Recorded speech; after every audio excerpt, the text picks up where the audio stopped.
अगर आप धोती सलवार के लिए पेप्लम कुर्ती बनाने की सोच रही हैं तो हमारे इस वीडियो को पूरा वॉच करें। हमने इसमें पेप्लम कुर्ती को बहुत ही आसान तरीके से और स्टेप बाय स्टेप बनाना बताया है। तो चलिए बिना देरी के वीडियो शुरू करते हैं। पेप्लम कुर्ती बनाने के लिए हमने यहाँ पर 3.5 मीटर का रियोन फैब्रिक लिया है। मेजरमेंट कुछ इस प्रकार से है।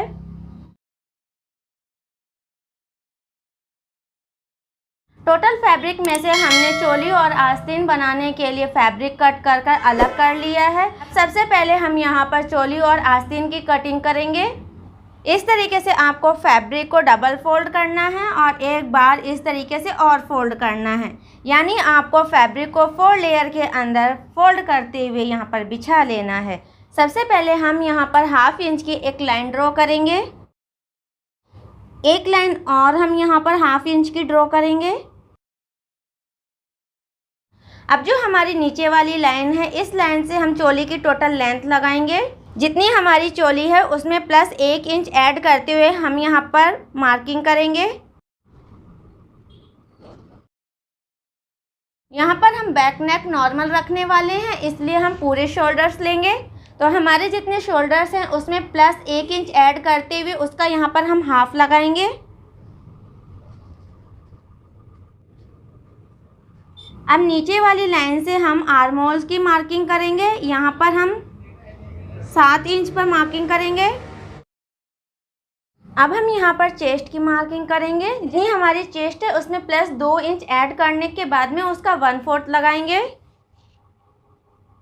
सेम यही मार्किंग हम यहाँ पर करेंगे, क्योंकि इस पेप्लम कुर्ती को हम एडजस्टेबल बनाने वाले हैं। यहाँ से हम ऊपर की तरफ 1/2 इंच का मार्किंग करेंगे। यहाँ पर हम आर्म होल में शेप लगा लेंगे। यहाँ पर हम गले की ब्रॉडनेस की मार्किंग करेंगे। यहाँ पर 3.25 इंच की हम मार्किंग करेंगे। अब इस पॉइंट से हम यहाँ तक इस तरीके से शोल्डर्स डाउन करेंगे। अब इस मार्किंग से हम यहाँ पर आर्म होल में डीप कटिंग की मार्किंग करेंगे। इस तरीके से ये हमने मार्किंग कर ली है। इसमें हम टक्स की मार्किंग नहीं करेंगे, क्योंकि यह एडजस्टेबल कुर्ती है। अब हम इसकी कटिंग करेंगे। कटिंग को हम फ्रेंड्स यहाँ से इस तरीके से तिरछा लेते हुए और ये बैक आर्म होल की यहाँ से इस शेप पर कटिंग करेंगे। और यहाँ से हम जितना आप एक्स्ट्रा मार्जिन रखना चाहते हैं उतना मार्जिन यहाँ से लेते हुए इसे इस तरीके से कट कर लेंगे। ये हमने कटिंग कर ली है। अब बैक वाले पोर्शन को हम हटा देंगे। ये हमारा फ्रंट वाला पोर्शन है, इसे यहाँ से हम इस तरीके से कट करेंगे। अब आर्म होल की डीप कटिंग कर लेंगे।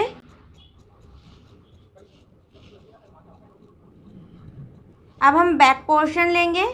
यहाँ पर हम 3.25 इंच का मार्किंग करेंगे और यहाँ पर हम 3 इंच इस तरीके से मार्किंग करेंगे, क्योंकि हम यहाँ पर जो बैक नेक है वो नॉर्मल रखने वाले हैं, तो इसलिए हमें ये मार्किंग करनी ज़रूरी है। अब हम इसे कट कर लेंगे। अब हम इसे इस तरीके से यहाँ से शोल्डर्स इस तरीके से डाउन करेंगे और यहाँ पर एक हम छोटा सा कुटका लगा देंगे। अब इस कुटके से हम यहाँ तक इसे इस तरीके से मेज़रमेंट करेंगे। ये हमारा 7.5 इंच आ रहा है। तो अब हम इसकी स्लीव्स कट करेंगे। इसके लिए मैंने अपने बचे हुए फैब्रिक को 4 लेयर के अंदर फोल्ड कर बिछा लिया है। सबसे पहले हम यहाँ पर एक मार्किंग करेंगे। यहाँ से हम बाहर की तरफ 1.5 इंच फोल्डिंग का मार्किंग करेंगे। अब इस लाइन से हम जितनी हमारी स्लीव्स है उसकी टोटल लेंथ लगाएंगे, प्लस 1/2 इंच हम यहाँ पर दबाव का लेंगे। अब इस मार्किंग से हम अंदर की तरफ 3 इंच का मार्किंग करेंगे।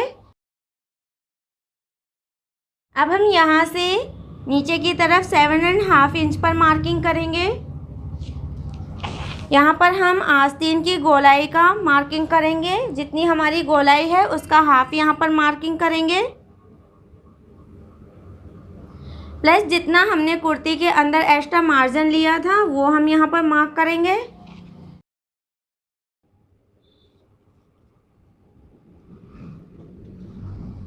अब यहाँ से हम आस्तीन का शेप लगाएंगे। अब हम इसकी कटिंग कर लेंगे।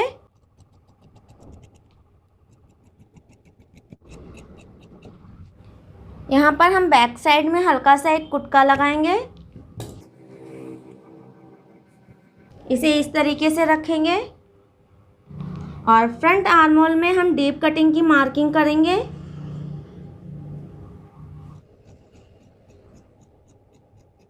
यहाँ पर हम कुटका लगा लेंगे। ये कुटका हमने इसलिए लगाया है, जब हम आस्तीन को स्टिच करेंगे तो हमें ध्यान रहे कि ये वाला साइड हमारा फ्रंट साइड है। तो इस तरीके से हमने आस्तीन की कटिंग कर ली है। अब हम इसके फ्लेयर की कटिंग करेंगे। अब देखिए जो हमारा बचा हुआ फैब्रिक है उसको हमने इस तरीके से, देखिए यहाँ से डबल फोल्ड कर कर बिछा लिया है। अब ये मैंने इस तरीके से बिछाया है, ये मैंने पूरा डबल फोल्ड नहीं किया है। हम इस पेप्लम कुर्ती में 2 अम्ब्रेला घेर लगाने वाले हैं। तो ये देखिए हमें किस तरीके से इसे कट करना है। हमारे यहाँ पर कमर थी 35 इंच और जिसमें हमने प्लस 2 इंच ऐड किया लूजिंग के लिए, तो ये हमारा हो गया 37 इंच। प्लस हम इसके अंदर मार्जिन का लेते हैं 2 इंच एक्स्ट्रा, तो ये हमारा हो जाता है 39 इंच। प्लस हम 1 इंच इसमें फालतू लेंगे, यहाँ से हो जाएगा ये 40 इंच। 40 इंच में हम 2 का भाग देंगे क्योंकि हम 2 अम्ब्रेला लगाने वाले हैं, तो ये हो जाएगा हमारा 20 इंच। तो 20 इंच का हमारा एक घेर होगा। तो एक घेर को जब हम बिछाते हैं डबल फोल्ड करके, तो उसमें जो परत होती है वो होती है 4। तो 4 का जब हम 20 में भाग देते हैं तो एक परत की जो हमारी नाप आती है वो आती है 5 इंच। तो अब ये देखिए जब हम इस डबल वाले पोर्शन को इस तरीके से बिछाएंगे तो ये हमारा हो जाएगा 4 लेयर में। तो सबसे पहले हम इसे यहाँ से इस तरीके से बिछाकर यहाँ से कैलकुलेट कर लेंगे। ये हमारा यहाँ से आना चाहिए कमर से 10 इंच। सबसे पहले आप यहाँ पर 10 इंच का एक बार मेज़रमेंट कर लीजिए कि ये देखिए यहाँ से आप पहले मेज़रमेंट कर लीजिए। फिर जितनी आपकी चोली थी उसकी आप यहाँ पर लेंथ रखिए इस तरीके से माइनस करते हुए, और यहाँ पर जितनी आपकी ये कुर्ती की लेंथ है वो मार्किंग कर लीजिए। प्लस आप उसके अंदर जितना फोल्डिंग करना चाहते हैं उतना आप यहाँ पर एक्स्ट्रा मार्जिन लगा लीजिए।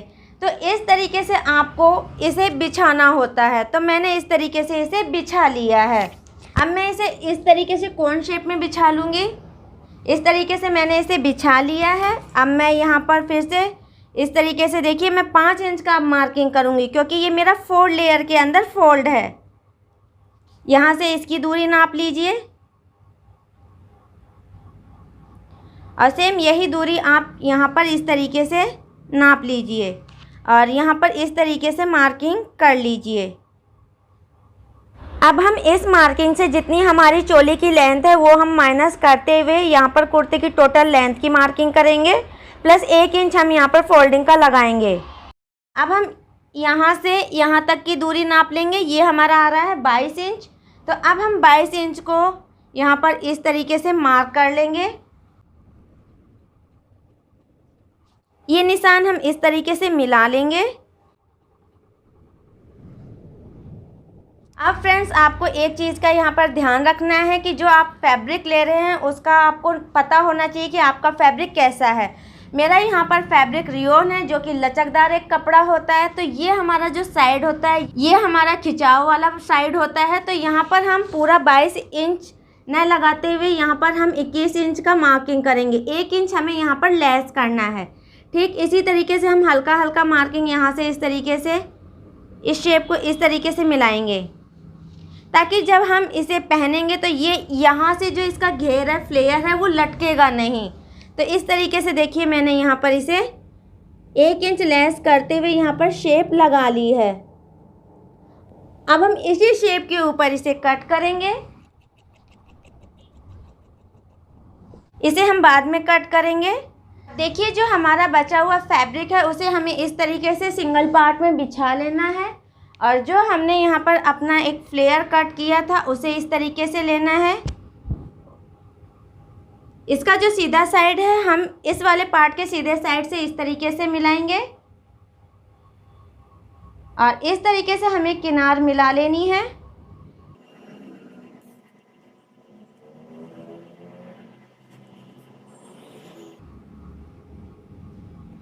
ये हमने इस तरीके से किनार मिला ली है। देखिए यहाँ से हम इस वाले फैब्रिक को कट कर लेंगे और इसे हटा देंगे। अब देखिए जो हमने यहाँ से किनार मिलाई थी दोनों पार्ट की, इसे हम इस तरीके से लेंगे और इसे इस तरीके से लेंगे और इसे हम बिछा लेंगे। ये देखिए मैंने इस तरीके से इस फैब्रिक के ऊपर अपना कटा हुआ फ्लेयर रखते हुए यहाँ पर अरेंज कर लिया है और इसे इस तरीके से बिछा लिया है। ये हमारा फैब्रिक इस तरीके से कॉर्न शेप में बिछ चुका है। अब हम इस वाले फैब्रिक को बिल्कुल इसी शेप में कट कर लेंगे। फ्रेंड्स, हमारे वीडियो को लाइक और शेयर ज़रूर करें।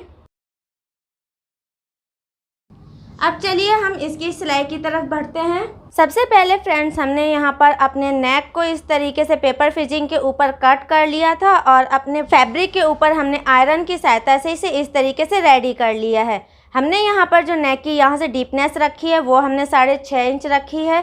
अगर आप नेक ज़्यादा बड़ा रखना चाहते हैं तो आप उसके अकॉर्डिंग डीपनेस रख सकते हैं। इसके यहाँ से मैंने विड्थ ली है 5.5 इंच, क्योंकि जब हम इसे स्टिच करेंगे तो ये 6 इंच का हमारा रेडी हो जाएगा। और यहाँ पर हमने आस्तीन को आगे से फोल्ड कर तैयार कर लिया है और हमने अपनी पेप्लम कुर्ती के लिए यहाँ पर 3.5 मीटर लंबी एक डोरी तैयार कर ली है। अब ये हमारी कुर्ती का फ्रंट साइड है। यहाँ पर हमने देखिए सेंटर में एक क्रीच बना ली है और जो हमने अपने पेपर फिजिंग के ऊपर नेक रेडी किया था उसे हम इस तरीके से रखते हुए हाफ बूट की पेपर फिजिंग के ऊपर इस तरीके से स्टिचिंग लगाते हुए इसे स्टिच कर लेंगे।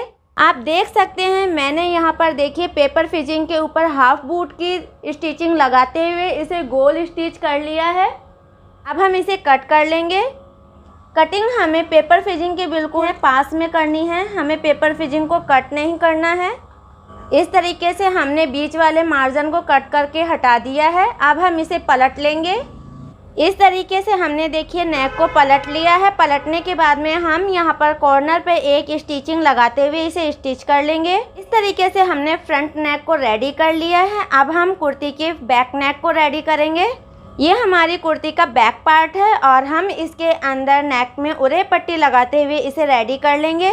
ये देखिए हमने इस तरीके से इसके ऊपर उरे पट्टी लगा ली है। अब इस उरे पट्टी को हम इस तरीके से लेंगे और इसे देखिए हम ये वाला जो दबाव है वो अंदर की तरफ रखेंगे और इस पट्टी को हम इसके ऊपर इस तरीके से देखिए अंदर दबाव इस तरीके से दबाते हुए इसे ओवरलैप करेंगे और बिल्कुल यहाँ पर जड़ में हम इसकी स्टिचिंग लगाते हुए इसे स्टिच कर लेंगे। इस प्रकार से देखिए हमने उरे पट्टी के ऊपर यहाँ पर कॉर्नर की स्टिचिंग लगा ली है।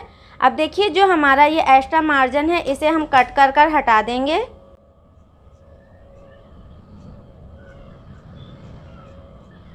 इस तरीके से हमें मार्जिन को कट कर लेना है। अब हम इसके ऊपर शोल्डर्स अटैच करेंगे। शोल्डर अटैच करने के बाद में ही हम इस पट्टी को फाइनल स्टिच करेंगे। शोल्डर पर स्टिचिंग लगाते हुए हमने चोली के दोनों पार्ट्स को अटैच कर लिया है। अब देखिए जो हमारा ये बैक में हमने उरे पट्टी लगाई थी इस पट्टी को हम इस तरीके से करेंगे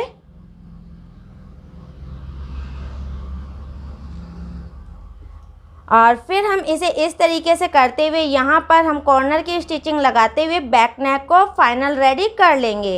अब हम चोली के अंदर आस्तीन अटैच करेंगे। ये हमारी आस्तीन है, ये हमारे इस आस्तीन का फ्रंट साइड है और ये बैक साइड है। तो हम चोली का यहाँ पर फ्रंट साइड लेंगे। तो ये हमारी चोली का फ्रंट साइड है और ये वाला बैक साइड है। तो देखिए जो हमारी ये स्टिचिंग है इस स्टिचिंग को हम इस कुटके से मिलाएंगे जो हमने अपनी आस्तीन में लगाया था और यहाँ से हम इस तरीके से आर्म होल को इस तरीके से मिलाएंगे और देखिए ये हम इस तरीके से हमें मिला लेना है और यहाँ पर हमें आधा इंच का दबाव देते हुए अपनी आस्तीन को इसमें अटैच कर लेना है। आस्तीन स्टिच करने के बाद में अब हम अपने चोली में घेरे स्टिच करेंगे। घेरे स्टिच करने से पहले हम यहाँ पर घेरे में देखिए सेंटर का कट लगा लेंगे और इसमें भी हम देखिए अपनी चोली में एक सेंटर का कट इस तरीके से लगा लेंगे। हम एक घेरे को इस तरीके से रखेंगे। अब हम अपनी चोली को लेंगे और जो हमने यहाँ पर घेरे में कुटका लगाया था सेंटर का उस कुटके से हम चोली के सेंटर वाले कुटके को मिलाएंगे और इसे हम इस तरीके से यहाँ पर इसे मैच करेंगे और मैच करते हुए हम इसे इस तरीके से अरेंज कर लेंगे। अगर आपका यहाँ पर एक्सेस कपड़ा निकलता है तो आप उसे निकाल दीजिए। मेरा यहाँ पर आधे से भी कम इंच का कपड़ा थोड़ा सा निकल रहा है तो मैं उसे इस तरीके से निकाल दूँगी और यहाँ पर आधा इंच का दबाव देते हुए इसे स्टिच कर लूँगी। ये हमने इस तरीके से घेरे को अटैच कर लिया है। ठीक इसी प्रकार से हम दूसरा घेरा भी चोली के साथ अटैच कर लेंगे। इस तरीके से देखिए हमने घेर को चोली के साथ में यहाँ से स्टिच करते हुए जोड़ लिया है। अब जो हमारा ये मार्जिन है, इस मार्जिन को हम ऊपर की तरफ इस तरीके से रखेंगे और रखने के बाद में हम यहाँ पर बिल्कुल कॉर्नर पर एक स्टिचिंग लगाएंगे। ये स्टिचिंग हम दोनों पार्ट्स में लगाएंगे। अब देखिए हमने यहाँ पर चोली पर स्टिचिंग लगा ली है। अब देखिए जो हमने कमर पर फिटिंग का निशान लगाया था, उस निशान को हम यहाँ पर बाहर की तरफ इस तरीके से ड्रॉ कर लेंगे। ये निशान हम इस तरीके से बैक साइड में भी निकाल लेंगे और इस तरफ भी हम ये निशान बाहर की तरफ लगा लेंगे। निशान लगाने के बाद में देखिए हमने यहाँ पर 2 पट्टी कट की है। ये हमारी खड़ी पट्टी है और इस पट्टी को हम यहाँ पर स्टिच करेंगे। जो हमने यहाँ पर ये निशान लगाया है, इस निशान से हम आधा इंच अंदर की तरफ से इस पट्टी को लगाना स्टिच करेंगे। इस पट्टी को हम इस तरीके से लेंगे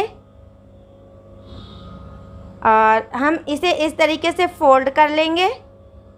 इस तरीके से फोल्ड करने के बाद में यहाँ पर देखिए जहाँ पर हमारा ये जॉइंट आ रहा है चोली का और हमारे नीचे वाले घेरे का, उसके ऊपर बिल्कुल इस तरीके से देखिए हमें रखना है और बिल्कुल कॉर्नर की स्टिचिंग लगाते हुए इस पट्टी को यहाँ पर स्टिच करना है।